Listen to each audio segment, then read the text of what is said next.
Welcome to the Ancestral Findings Podcast. This is episode 250.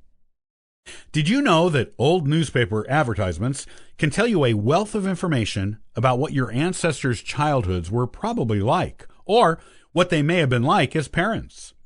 This is valuable information you won't find anywhere else. Join me today to find out what old advertisements can reveal.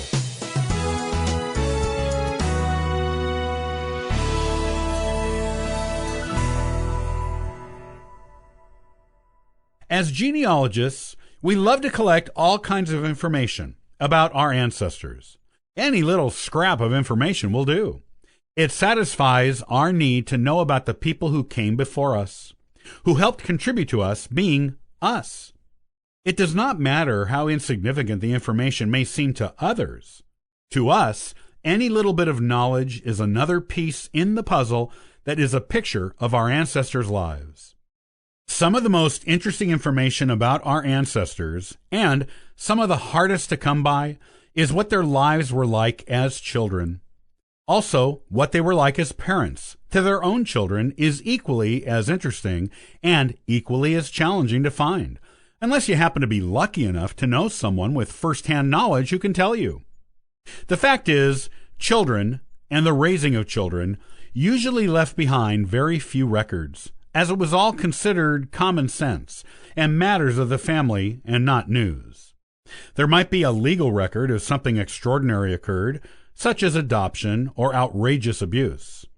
There is a legal record from the 1650s of my own genealogy from the Massachusetts Bay Colony that indicates custody of an infant was awarded to its maternal grandparents due to unusual abuse from its stepfather.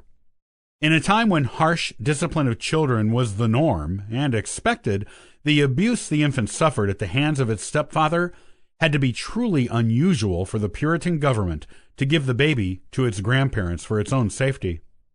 However, in most instances, you will not find much information on the childhoods of your ancestors or their experiences as parents.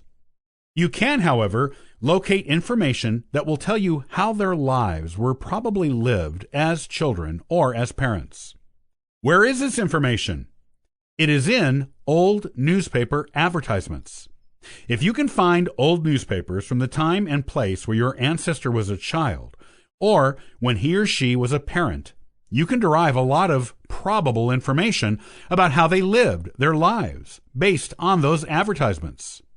In every generation, parents have, by and large, done their best to provide the best for their children. Every parent usually wants their children to have the best of everything, and a better childhood than they themselves had. There are, therefore, advertisements in old newspapers, usually ones dating from the 1800s and early 1900s, that are targeted towards parents and how they should be raising their children. From these advertisements, you can glean a lot of likely information on how your ancestors spent their childhoods and how they acted as parents toward their own children. Take school, for example. By 1918, every state in the United States had made an elementary school education mandatory for every child.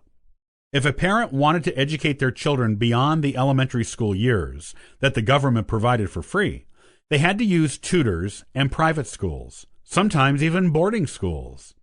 These schools and tutors advertised in both local and national newspapers.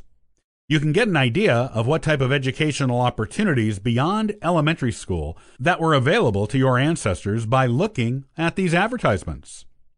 There were also advertisements for vocational schools for those parents who wished their children to learn a trade after elementary school.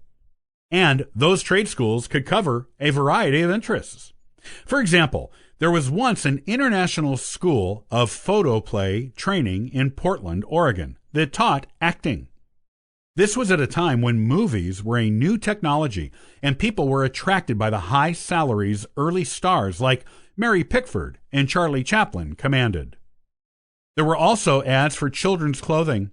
While most families made their own children's clothing by hand until World War II, those who had the money could afford to buy pre-made clothes off the rack at department stores, and those stores advertised.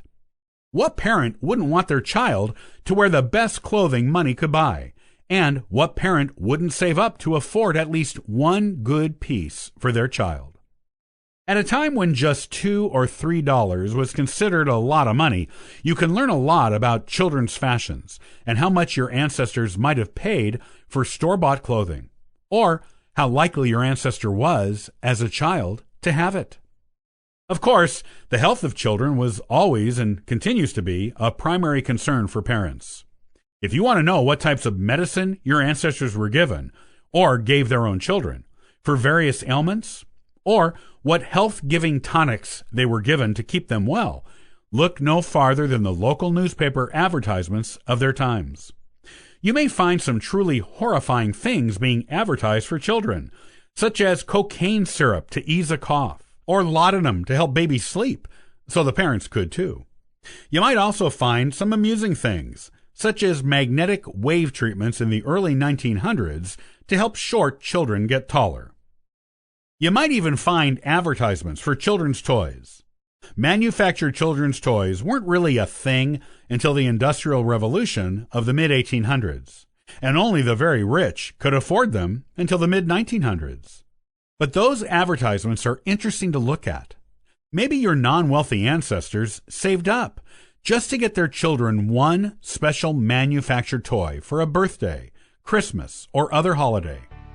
The ads from the newspapers of your ancestors' area and time will tell you what that toy might have been.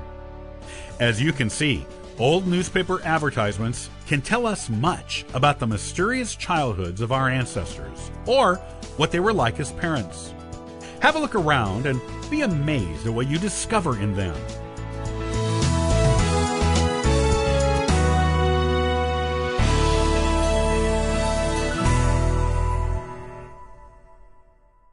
DNA testing is exciting. You can find out so much about yourself and your heritage by having it done. But you can also find out information that can be disconcerting or even upsetting. Next time, I'll give you some common things you may find in your DNA that may shake you, and emotional coping techniques for dealing with them. Thanks for joining me today. I'll see you next time on the Ancestral Findings podcast. And for further info, you can visit us at ancestralfindings.com.